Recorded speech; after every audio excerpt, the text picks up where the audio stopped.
The story of Rapunzel.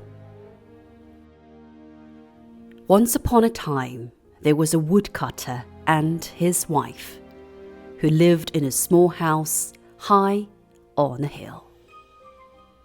The house overlooked a vast, dark forest, and at the edge of the forest lived a witch who had great power and was feared by everyone in the kingdom.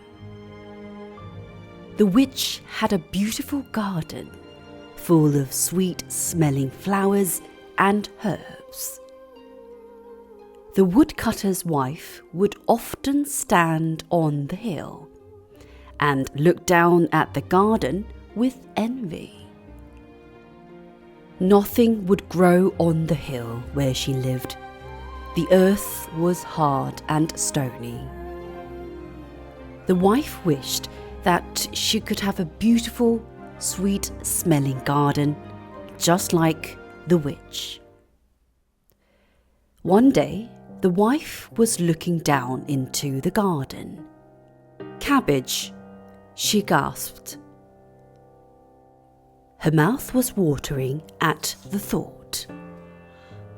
But there was no way the nasty witch would ever share the delicious cabbage with her. "What are you looking at?" asked the woodcutter one day. His wife replied, "Look there, those cabbages in the garden. For days I have desired them. Please ask the witch if she would give me some." The woodcutter shook his head and laughed. "I hear the last person who went to see the witch was turned into a toad. You won't see me going anywhere near her front door." The wife grew miserable. Her simple meals of porridge and thin, watery stew just weren't the same. She wanted more. "If you really loved me," said the wife to her husband, "you would go to the garden and get me some of that sweet-tasting cabbage. The witch will never spot that some of it has gone missing, and I will be able to make us a delicious supper." The woodcutter's belly rumbled at the thought.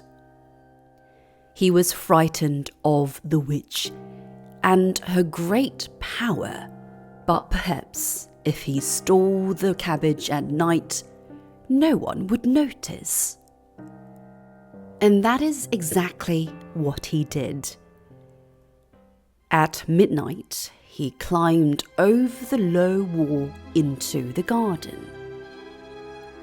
Grabbing hold of the leafy stalks, he began pulling up the cabbage from their earthy bed. "Thief!" cried a voice that made the woodcutter jump. He dropped the cabbage and turned to see the witch watching him, her arms folded across her chest. "How dare you steal from my garden?" "Please," begged the woodcutter, "don't turn me into a toad. My wife saw the cabbage growing in your garden and has longed for it ever since. Nothing will grow on our hard, stony hill. Please forgive me."